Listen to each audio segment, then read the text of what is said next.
Good morning, folks, and welcome to the Talkin' Shed podcast. This morning, it's December 28th, and Cody's with me this morning. Yep. What's up, Cody? Oh, not much. We are heading to southern Indiana here this morning. It's about 6:50 on the road. I'm going to go see some guys that we got lined up from yesterday. So, yeah, we're going to go check it out. I've got a couple of guys, and you've got a couple of guys that we're going to go see. So, yeah, it should be fun. Mm-hmm.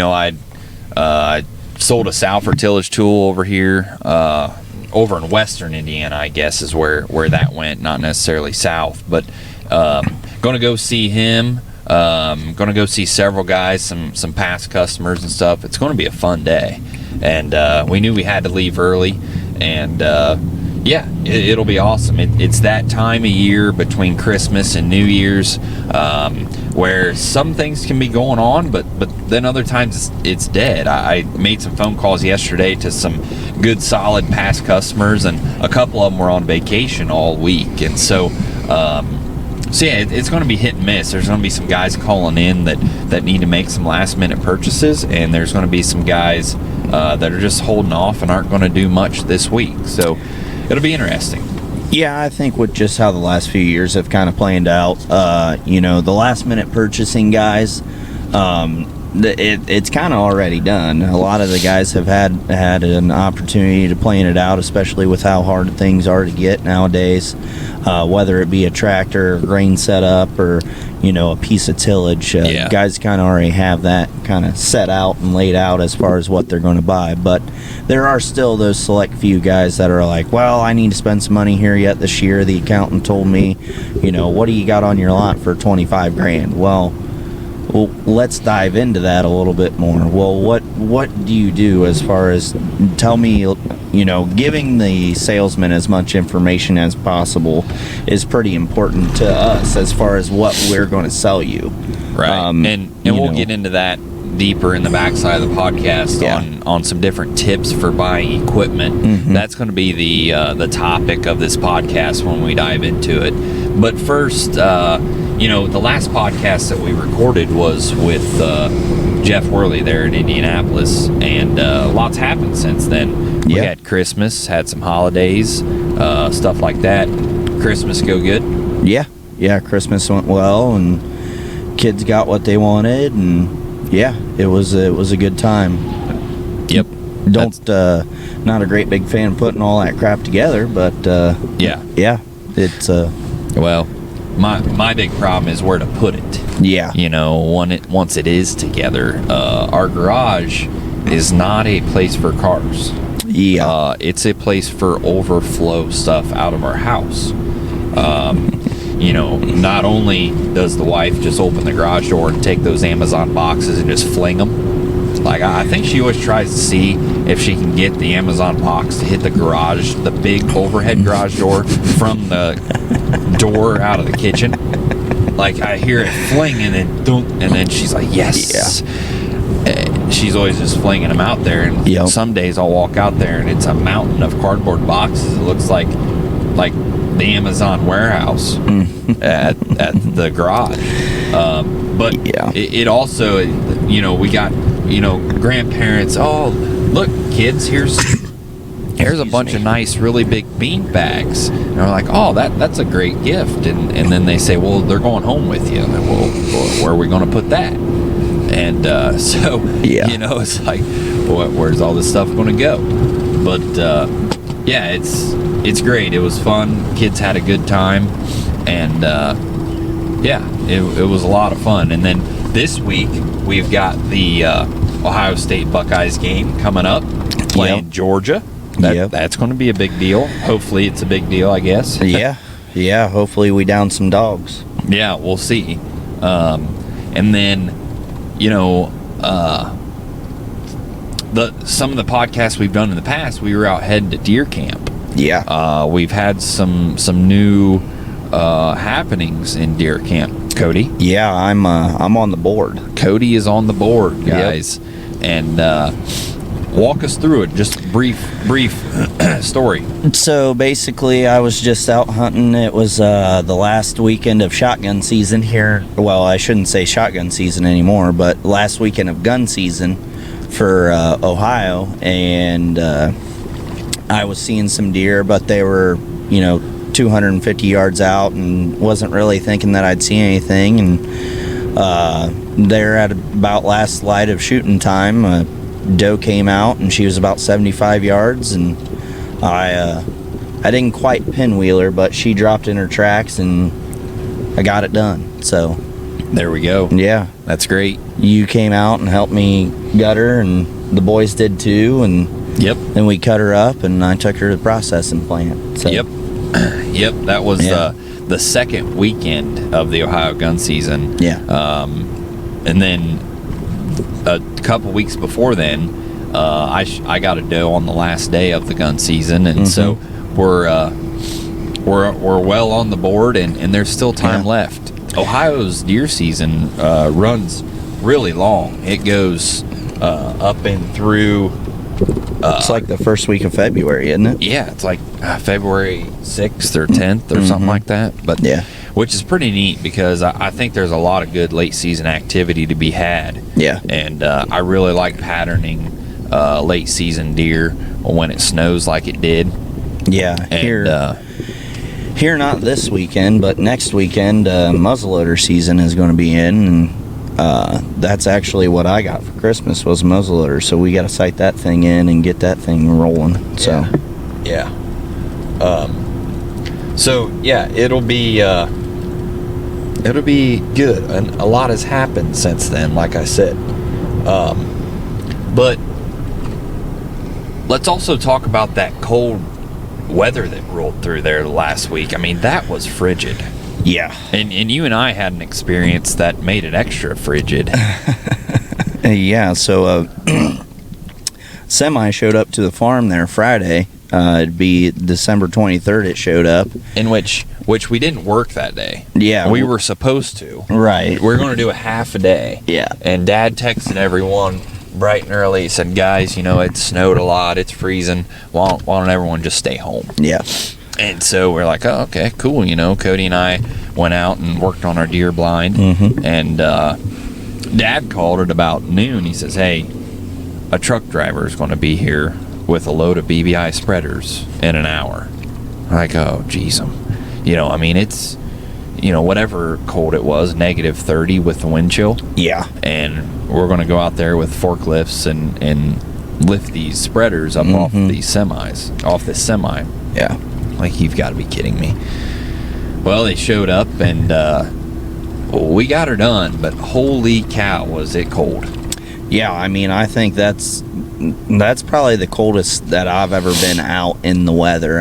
With that wind chill, it was frigid. It was crazy. We had icicles coming out of our noses. It was nuts. It was crazy. Yeah, it didn't take long, but No. that was nuts. I think most of, heck, it even snowed in Florida. So Yeah. looking at the maps, like 80% of the country was freezing or below. Well, the Miami Dolphins and Pittsburgh game, they said that's the lowest temperature that a game's ever been played in Miami. Really? Yeah. Wow. It was 34 degrees in Miami. Yeah, that was nuts.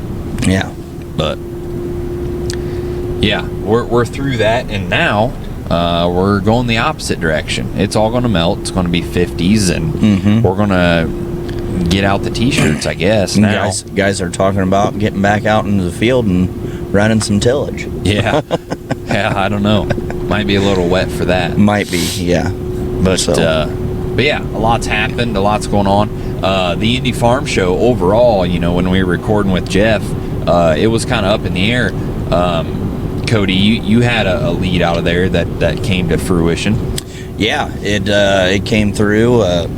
Talked to a gentleman about a BBI spreader. He wanted a high clearance spreader, especially since urea is coming down. He's going to be side dressing all of his urea on. So he wanted a high clearance spreader, and we had one showed up, and I took some pictures of it, got the tires on it and everything, sent him some pictures, and he decided to go through with it, and so we sold a high clearance grasshopper out of there. That's awesome. So yep. So I guess that means we've got to go back next year. Yeah, I kind of told your dad the same thing. I was like, well, we sold a spreader, so I guess we got to go back. He goes, huh, yep, I guess. Yep. Well, it's a fun show, and it's It is. close enough to home.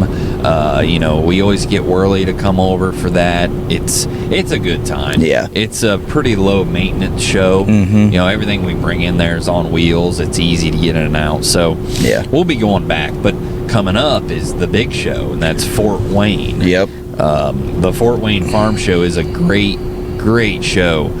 We have so many local farmers close to home, and a lot of people that go there.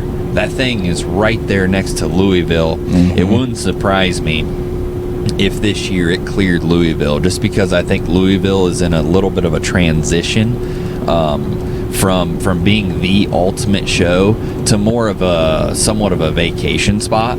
Yeah. I don't think as many people go there just to strictly buy. I think they're going there just to kind of hang out, kind of check out some new things, and learn. Whereas in the past, that's where everyone would go to strictly kind of purchase. And I think shows such as Fort Wayne and the Indy Show, and then just getting closer with the dealer-customer relationships is kind of closing the door on some of that big show buying from Louisville. Yeah. Yeah, I agree. I mean, a lot of the guys that we did see at Indy always, they were asking, well, hey, are you going to be at Fort Wayne? Yeah, we'll be there. So it's one of those deals to where it's like, well, is there going to be any better deals at Fort Wayne? I was like, no. I mean, not really. I mean, price is what the price is. I mean, yeah, we are offering some discounts on some certain things, but it's not like how it used to be where we were given, letting stuff just fly out the door, But that's part of dealer inventory and keeping inventory in stock and making sure you have it and stuff like that. And that's just part of it. But yeah, it kind of seems like Fort Wayne is always a big show for us as far as moving equipment and stuff like that. And mainly just smaller stuff. I think guys are kind of, they went down to Florida or went down south to Mexico or something like that, kind of went on their vacation for the winter. They get back, they're ready to, they start looking at their planter. Well, how can I improve the planter this year, whether it's fertilizer or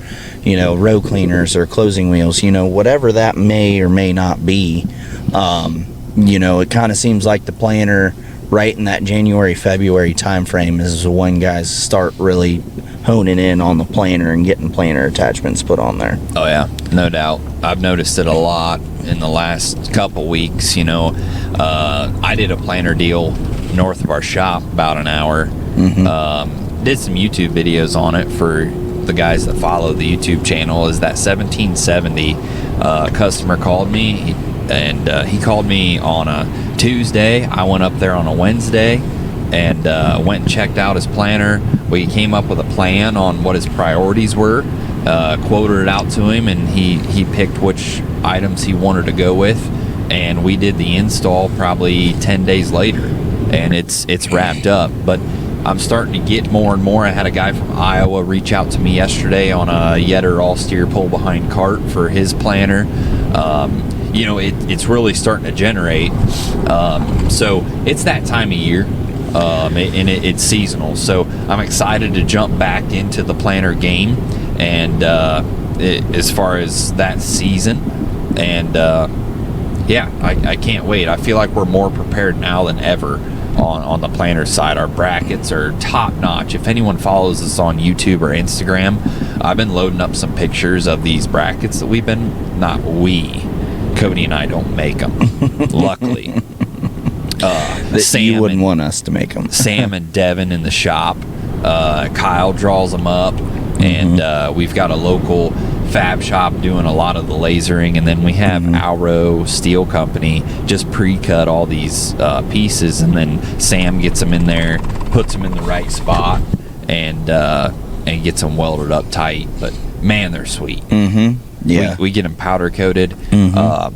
We've come a long way in our tank brackets, and I'm telling you, I would put our brackets up against anything that you could get out there on the market. They're sweet. And that's something I want to showcase more of is our shop side. Yeah. What they're doing in there. You know, what you and I run into on a day-to-day basis is kind of cool, but what our shop can do is really neat, and I think it's unique. I don't think there's too many shops, especially on the ag side, that you can walk into and find a plasma cutter and 2 full-time employees that can play with metal like it's Play-Doh. Yeah, for sure. I mean, and I feel like the biggest thing there is that with us being where we are and what we do, that's what sets us apart as far as, having, the plasma table, the 2 guys that can play with metal like Play-Doh. I think that's where we're able to do a lot more fabbing to where, a lot of these guys are worried about what color you got, and they're worried about working on tractors and big stuff. They're not worried about the small dollar items like what we focus on, and really try to help guys improve their obviously if you're trying to improve your farm or whatnot, maybe in the cards, having a bigger tractor is necessary, but a lot of guys like to improve their farm by doing some little things as well, not just making a big purchase as far as a piece of tillage or a tractor or something like that, to where they just add fertilizer to their planter or some attachments. Yeah, well, I mean, it takes a bunch of spokes in the wheel to make it go around. Right. You need the big iron guys. Yeah. You need the big red dealers, the big green dealers. And we can go on for days on whether or not they need to be big. Mm-hmm. But it takes everyone. We need the big application dealers. We need the small dealers. We need the little hardware stores that carry those odds and ends, and we fit kind of right in the middle there. Mm-hmm. We're not a big ag dealer by any means. No. And we're a little bit bigger than a mom and pop bolt shop too. Mm-hmm. And that's where I think we need to stay. But yeah, I think there is a niche out there and a void that we can fill very well, and we've done a good job at it. Really, especially when it comes to the customization, guys will call up and, well, I saw this, but I want to make it a little bit different. And it's like, we can probably do something like that. And, it just all takes time. It really starts to get tricky when the days get warmer. Yeah. Because then, a guy will call us in May and say, hey, I want to do this with my side dresser. And it's like, man, we're just running out of time here. Mm-hmm. But if you give us the time, we can do it all. We can do anything. Yeah. And by we, I mean the guys in the shop. Mm-hmm. But speaking of shops, we've started to kind of do some work down there at Wabash. Yeah. And Wabash is something that I need to highlight a little bit more. I've only done a couple videos on it, but holy cow! Last week I helped Brent down there work on some J&M applicators that we've been getting in, Mm-hmm. and man, is it fun working out of that shop. Yeah, with the big crane, what is it, a 20-ton crane? It's a 10-ton overhead. 10-ton overhead crane. Which I haven't used it yet. I talk about it a lot, but I haven't used it. Elliot and Travis, those are 2 of our other shop guys. They have used it quite a bit, building these Y-drop toolbars that we're pretty familiar with, and some of you maybe too. But they've been building a lot of Y-drop toolbars with that crane, and they said it's unmatched on how easy it is to build those things now. Yeah, I believe it. We used to do it laying out on the floor with some hammers and punches and wedges and forklifts, and a lot of yelling and a little bit of cussing. Yeah. Whereas today, I'm sure it's quite a bit different. Mm-hmm. With just the push of a button, you can feather a bracket right into where the pin needs to go through, and yeah. But the heated floors in all this cold weather that we had, we took every diesel truck and everything that we had, and we parked it inside that 90 by 160 shop, Mm-hmm. and all those trucks stayed 55, 60 degrees Mm-hmm. over that entire weekend. Yep. And that was awesome. You know, there was no ice on windshields, nothing to deal with. We just parked them all in there. Yeah. And we kept our tractors inside. Man, it was just handy as all get out. Now, I can tell you, the next time a semi comes, we're backing it in there. Oh, yeah. And we're going to unload in weather inside that shop. But we're waiting on some bigger garage doors to show up to do that. Yeah. Sounds like those are going to be coming in February. Yeah. We don't know of what year, though. Garage doors. Yeah. If anything has been plagued by the delay and lead times, boy, it's garage doors. You don't want to be in the garage door. If you need a garage door tomorrow, you're in big trouble. Yeah. Unless you go out and find a used one. Yep. You better have some patience. So, Yep. you know, they originally said November, and I always laughed and said, yeah, you mean February, and then now it is February, and so that means July, and so I don't know. We'll see. Yep. But that's how it goes. So, let's get to what we want to talk about in this podcast. You know, a lot of podcasts we've done in the past, they had some topics, maybe some folks we would highlight. But Cody and I came up with an idea, and we want to talk about tips for buying equipment. Mm-hmm. You know, just some things that we see on our side of the fence that could help you guys when you're out there searching for equipment, whether it's from us or anyone, that I think could really dramatically help you guys out. Cody and I both listen to podcasts ourselves, and you know, when it has a certain topic that we're interested in, we're going to listen to that podcast a little bit harder and try to learn something. Yeah. And so we thought, from our side of the fence, we could offer a few things that could help you guys when you're out purchasing equipment, and hopefully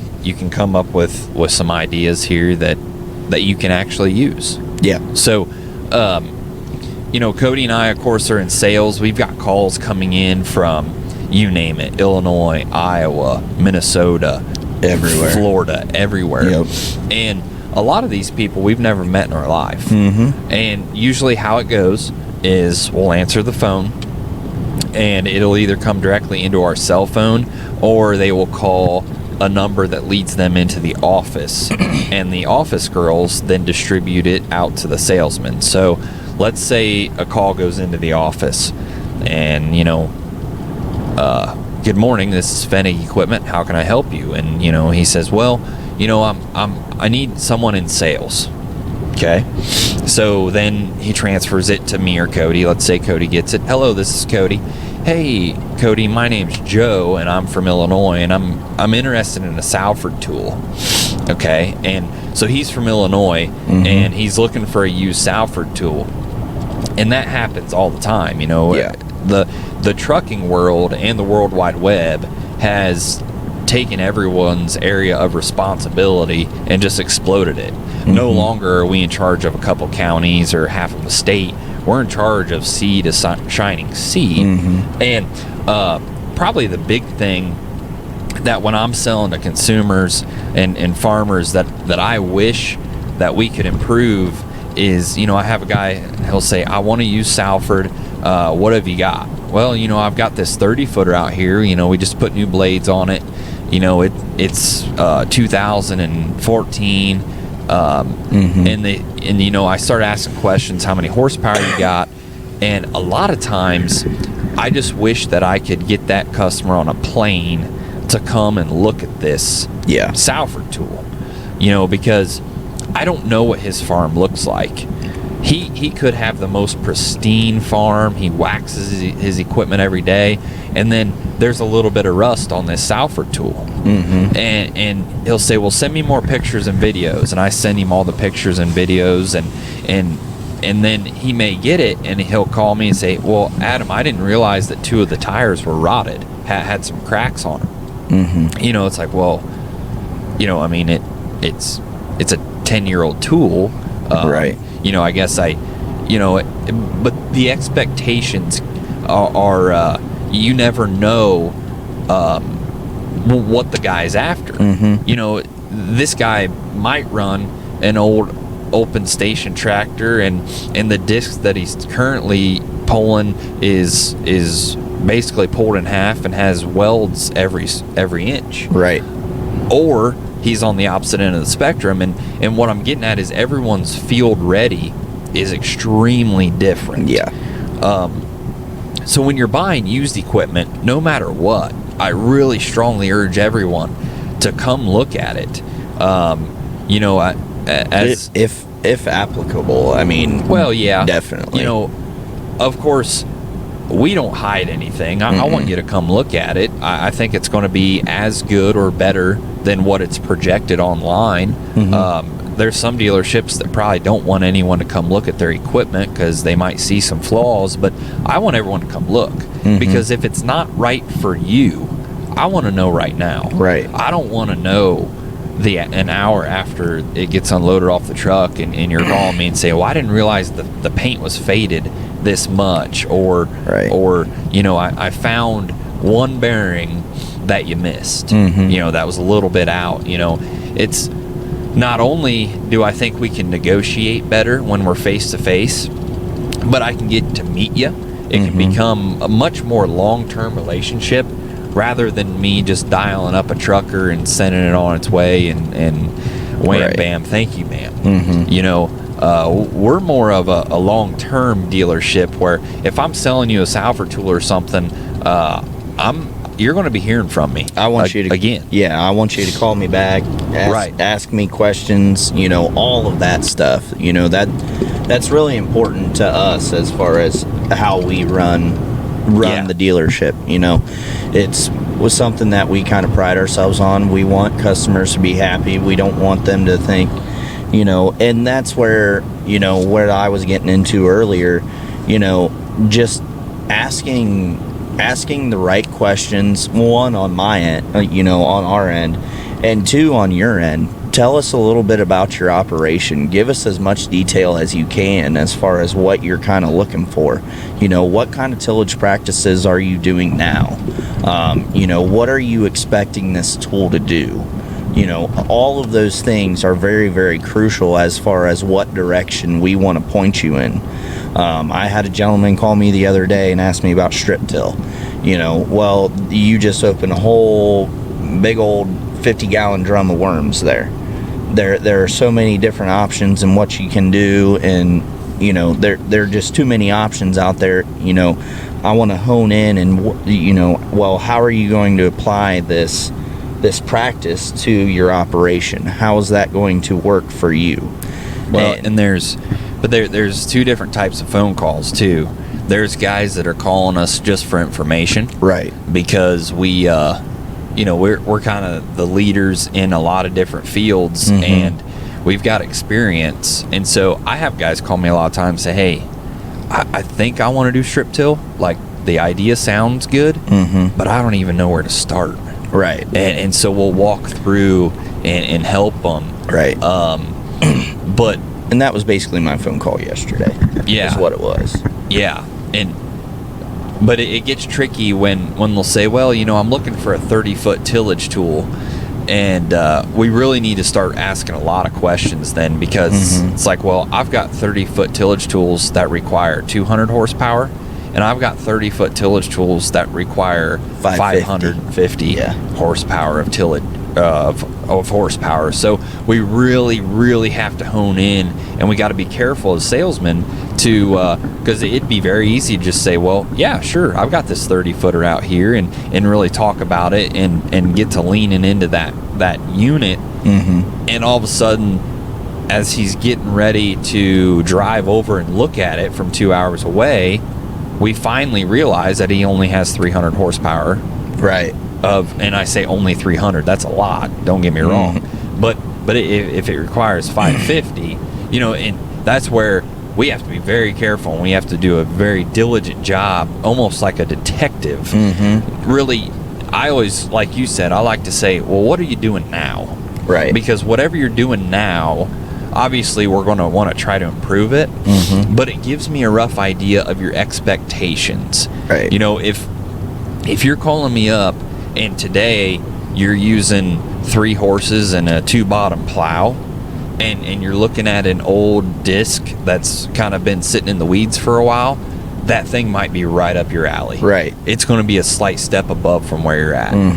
If you're using a Salford 1200 and you're calling me about, an old beat up disc, I don't think we're talking about the right piece, because we're going to go backwards, and I think you're going to be disappointed. Right. The paint won't be there, the appearance won't be there, and the heavy duty ruggedness. So I always try to size them up. But back to, I want to get back to my initial one on guys coming to look. It's so important. If you are calling on a piece of equipment and you can come look at it, if you have the time, I urge you strongly to go do that. It's going to be so much more beneficial for both the buyer and the seller. Sometimes I am blown away at the things that are purchased, 600 miles away. A guy will call up and say, hey, you still have that 30-foot unit? Yeah, I've got it. Yep.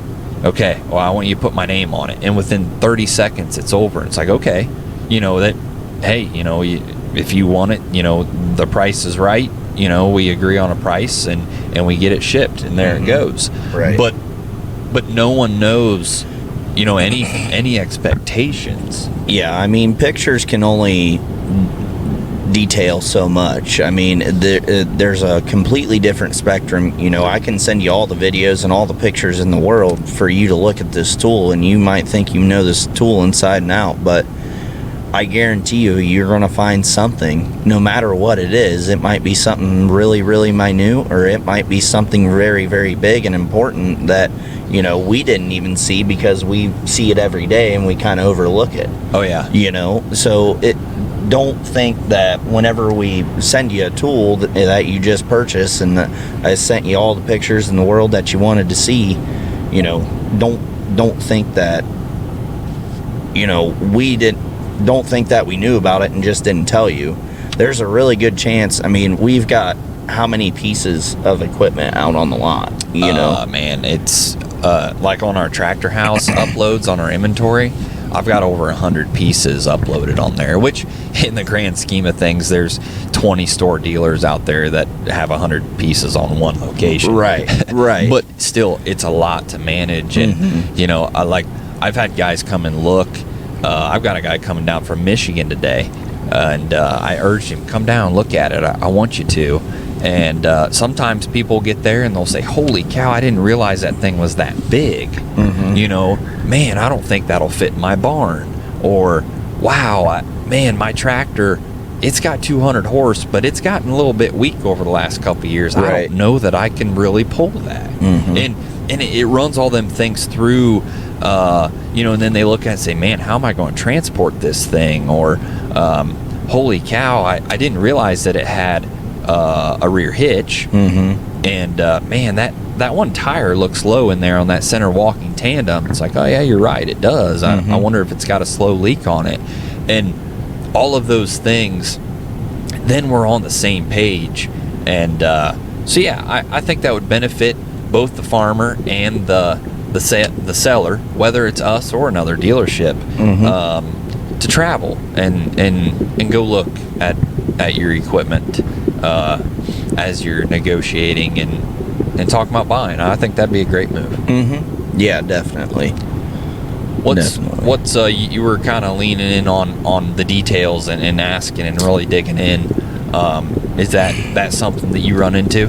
Yeah, just not necessarily all the time, but just getting into people's expectations of some things. Some things can be misled because you don't ask the right questions. Yeah. And it happens a lot. We've done, how many of these planer jobs? Well, there's no box that says, okay, well, I've got a case 1245, blah, blah, blah, this and that. It's a center fill, bam. This is the kit we throw, and it just goes right on there. Right. It doesn't. There are so many nooks and crannies, and every planer is just a nickel different because everybody wants it. Everybody's operation is different. Right. And, for those that you are listening, just, think about it as looking at your neighbor. Well, I bet your neighbor doesn't plant corn the exact same way that you do. So his planer is going to be set up a little bit different. So those key crucial details that sometimes get overlooked, and we overlook it sometimes too, but oh yeah, and of course this stuff we're talking, we always learn the hard way. There have been many times where you sell something that needs installed, and that's where it gets really tricky. Yeah. Because then you load up the shop guys, and here they go on their way. And they get there, and maybe it's in January, and they call you about an hour later and say, hey, thanks a lot. So, well, what do you mean? We're working out here in the gravel outside in the wind, and it's 30 degrees out. It's like, oh, I forgot to ask the customer if he had a heated shop. Yeah. Just things like that can get overlooked, and that's where, if you're doing a crucial big job, make sure your salesman is just hitting you left and right with questions, like a detective. Like I said, there's so much to uncover. Do you have a heated shop? Do you have a forklift to move this stuff? Does your forklift run? Can it start? Is the tractor hooked up to the piece that we're going to be working on? Right. That's all basically our job as a salesman, and we got to really dig into that and get that stuff done. And when we're selling tillage, or BBIs, I've ran into this a lot too. They've got a small PTO shaft and a big. Yep. We'll sell a BBI. Oh, yep. The hitch can be Clevis or Pintle, and it's got these tires, and the lights work, and they plug in, and this thing is just ready to go. And then they go to plug it in, and oh shoot, we overlooked the PTO size. Yeah. He needs a big PTO, and we sent him the small one. Yeah. Say the guy needs it, or say it's a big 1000. Well, a big 1000 is about 1 3/4 is what it is, and then the smaller one is just a smaller spline. I think it's 1.5 inches, or it's something along those lines. It's hard to tell with the naked eye. You've got to really dig into it. Yeah, and a lot of guys will look at their tractor and say, "Oh no, it's 1,000. I know that," and it's like, okay, I get that. It's not really a big deal, but it's definitely something that does get overlooked. Yeah, a lot of those details. So, yeah, that's a good one. So, the first one was come look at the equipment. The second one was let's walk through and dig into the details. And then the third one, another one that I would have would be the transportation side of it. If it's a piece, I'm getting ready to send a cover crop seeder to Kansas, and he's asking me, how are we going to get it here? And I've got some hot shot trailer guys that can haul it, but I don't know if he's got a forklift that can lift this thing. Right. So here we are. We've made the deal. He purchased it, and now he's trying to figure out where we can ship it to unload it, which is fine.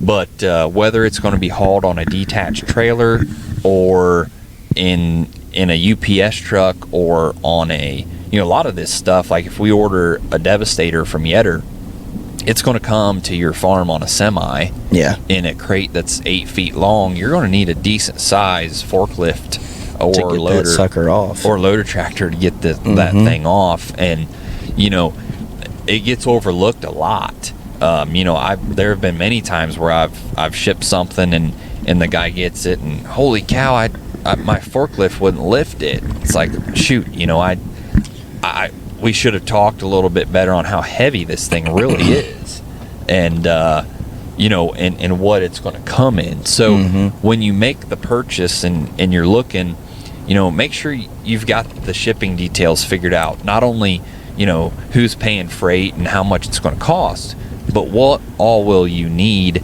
to unload it or load it. Yeah, you know? because like when we ship Salford tool on a detached trailer, we're going to need a tractor to back up onto our detach. Mhm. We're going to need a bunch of blocks of wood Mhm. to lift the rear tires up of the tractor, and we're going to have to make sure that the pintle and clevis hitches line up, and you're going to have to pull that thing off, which typically isn't a big deal, as long as we're delivering it to a place that has a tractor there handy. So just be very mindful of how in the heck we're going to get that unit to you. Mhm. You know, sometimes this stuff transports at 16 feet, and the only way to get it to you is to tow it. Yeah. You know, I've sold some things and we deliver it, and they say, well, holy cow, I didn't realize you were going to pull it that far. And it's like, well, I mean, it's, you know, it's too wide to load on a detach. Right. And so sometimes really the only choice is to pull it. So be cognizant and both of, you know, of how in the world that thing's going to get to you. Yeah. And you know, something like that's 16 foot wide. I mean, well, would you rather us tear it apart and then you have to put it together whenever you get it, or Well, I try to avoid that. Right. It creates a lot of work, and there's a lot of unneeded labor in that. To whereas I would rather give you some wheel bearings if you're upset that we've towed it that far. You know, it creates a lot less of a headache on us. Or if you need a new spindle a year later, hey, you know what? Here you go. You know, that's not. But a lot of times it's just easier to tow. Yeah. So definitely. So yeah, anything else, Cody, that you would advise when a guy is out looking, purchasing equipment? Not that I can think of. Making sure that you have a big enough piece to get equipment off is pretty important. That is, like you highlighted a little bit, but we've ran into some situations where we're going on an install and the guy says that he has a loader tractor. Well, it's a little garden tractor. You know, It does have a loader on it. it does, but The shop guys remind me of those yeah. pretty frequently. Well, did he tell you how big it was? Well, no, he didn't. I didn't ask that. Yeah, we've got to be very studious. Yeah, there's a lot that goes into that. You know, another one that I would keep in mind, 99% of these dealerships, the equipment has to be fully paid for before it leaves the lot.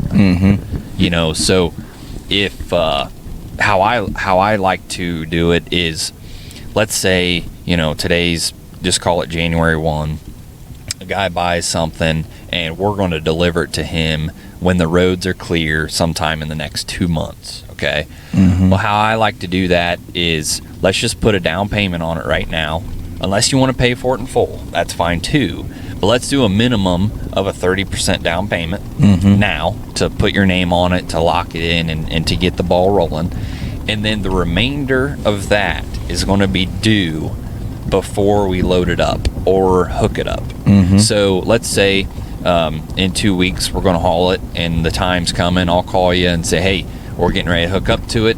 Let's make this balance. Let's get that paid off. Go ahead and mail that check in, and we'll settle up with it then. Either that, or if one of my guys, myself or Grandpa or Dad or someone, is doing the delivery, I'll have them just grab a check at the time of delivery. Yeah. But no matter what, rule of thumb, everything has to be paid for when it leaves. So, you know, there's some things, like if you were to come to our farm tomorrow and want, you know, 24 row cleaners, if you're an existing customer, you know, we can bill you for that and give you 30 days. That's not a problem. But a lot of this bigger stuff, and if it's going any distance at all, it has to be paid for. Yeah. And I would say that's probably a solid rule of thumb for all dealerships. You know, especially unless you're, of course, a common customer we have no problem billing you. It's just we have to make sure that our end is covered too, and make sure that, when the inventory guys, because a lot of this equipment is on lines of credit. Mm-hmm. And what happens is the inventory folks for those companies, they come in probably at least once a month and they check. They'll walk through and say, hey, you guys, I noticed that there's a Salford tool missing out here that is still on the books, hasn't been paid for, but it's off of your lot. Where is that unit? And, well, if it's out on demo or whatever, you've got to give them the address and phone number of the customer who has it for their records. Sometimes they'll drive out there and check on it. Sometimes, they'll just kind of let it go. But you better make dang sure that if an piece of equipment left the lot, it's paid for in a very timely fashion, or else they will drop your line of credit. And there you are, not having a way to carry all of this equipment. Yeah. And so we were just at a location the other day that was talking about a dealership that got themselves in a bind, doing some stuff like that. But that's the main reason for it, is that a lot of this stuff on these manufacturers give us lines of credit so that we order, and they give us some room to pay for this stuff, typically 12 months. And if you're selling stuff and not paying them back immediately, you can get in some big trouble. So that's why everything has to be paid for. One of the reasons why everything has to be paid for before it leaves. So I would say, just keep that in mind. Just expect that. So if you're going to go buy something, just expect that, when you go to hook to it, you're going to have to write a check for it or get it financed right then and there. Yeah. So when that expectation is known, when you're out searching for equipment, I think everyone's just in a better place. Yeah, definitely. So what else? I think those are probably my big topics is, and I would probably rank them in order. Number one being, come on over and look. I want to meet you, and I want to make it a long-term deal. So especially if it's a used piece. Used pieces, definty. Oh yeah. New pieces, you can kind of get a good idea of what you're getting. I mean, you kind of already know your expectations as far as getting a new piece. Right. That is even if a dealer has it in stock too. I mean, a lot of these tools that guys are buying, they can't even go look at them because dealers don't have them. Right.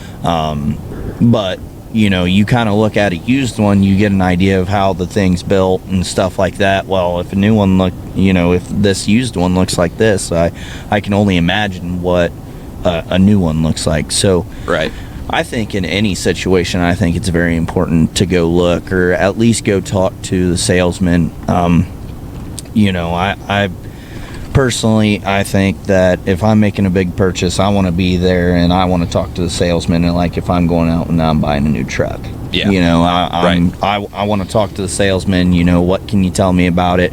Granted, that's not to say that they know anything about it, but there will be those select few guys that you'll find that will know stuff about it, and they'll give you the disclaimers and everything else like that. So sure. Yeah. Yep. One last thing, we have a lot of equipment listed, and I think a lot of dealerships do this. We've got equipment listed online that isn't necessarily on our lot. Right. And we run into this quite a bit, and I'll walk you through why that might be. So, for example, right now we have got 6 J&M applicators that we ordered in July. We won't see them until February, March, and I think we've got about 2 of them available yet. Yeah. Well, if we wait until we get them on our lot to put them online, it's going to be too late. We order them in July, we receive them in February, March. If we wait until March to advertise them, we will go 6 months without advertising the fact that we have those units available to purchase, and they will be on your farm in time to use them. The same is true with like BBI spreaders and Salfords. We might have a Salford listed online that is coming in 2 weeks. And so when you call on that and say, hey, you know, I'm calling about that 30-foot Salford, can I come look at it? It's like, well, some of that equipment is, you know, we'll say, well, you know, it is available for purchase. It'll be here in 2 weeks. We'll give us a week to build it. Mm-hmm. And then it can be yours. Right. So not everything that's online is physically on the ground. And again, that is just so that we can advertise and sell it. Like the J&M applicators, we have 2 available, and you know, we have pre-sold probably, you know, several of them because we have been advertising them online. So keep that in mind. We do remove the items that are sold rather quickly. Nothing is sold until it is for sure sold, and it's not for sure sold until there's a check in hand and it has cleared. Yeah. So a unit may be sold, but it may stay up online for about a week or so because he had to mail in a check. The check had to clear. It's not done until it's done. Yeah. And so then we remove it offline, and then so yeah, that's just something to keep in mind is when you're calling on a piece, especially on the new side of things, that piece may still be at the factory being built, but it is for sure available for purchase. Yeah. So something to keep in mind. Yep. Definitely. So yeah, Cody and I sat down and wanted to do a podcast that was helpful and resourceful for you guys, and instead of just listening to Cody and I bumble on about deer hunting all the time. But I don't know. Sometimes I think our podcast should be a hunting podcast more than an equipment podcast. Yeah, I mean, yeah, we sell equipment so that we can afford to hunt. Mm-hmm. So very avid deer hunters. Yeah, hunters. Yeah, we don't just hunt deer. What I'm getting at is they always say, you know, we do a lot more hunting because it's not always successful. Yeah, that's true. That's true. But yeah, we wanted to come up with a podcast that you guys wanted to listen to learn something, and we hope that you can pick up something out of every podcast. But this one was kind of to the point, and I thought about it because we have a lot of year-end buying and a lot of transactions going on right now, and so it came to mind to do something like that. Yeah. So today is going to be a great day. Yeah. We've got some very solid customers lined up that we're going to meet with. And I really enjoy getting out. And I told Cody that's one of my goals for next year. I'm going to get out and do more of this. Not necessarily just cold calling on the road, but manicuring and massaging and taking care of the past customers that have taken care of us. Right. You know, a lot of times we want to get caught up in finding new customers and more customers, and it's like, well, the customers are already there. You've got them. You just need to spend time with them, see what they need now, and go from there. So that's part of what we're doing today, and we're going to do that kind of the most of this week. Yeah. We're going to go do it again tomorrow and head more west from the farm. Yep. So yeah, I think that's all I've got for the podcast. Hopefully everyone found it useful, and hopefully we have a good day. Yeah, it's about 7:45 here this morning, and phones will be ringing here shortly, so it's about time for us to sign off. Yep, sunrise is beautiful this morning, and it's 28 degrees, so a nice winter morning, snow on the ground, but the roads are fine. So we're going to get after it, and we'll see you guys on the next podcast. Thanks for tuning in. Yep, thanks guys.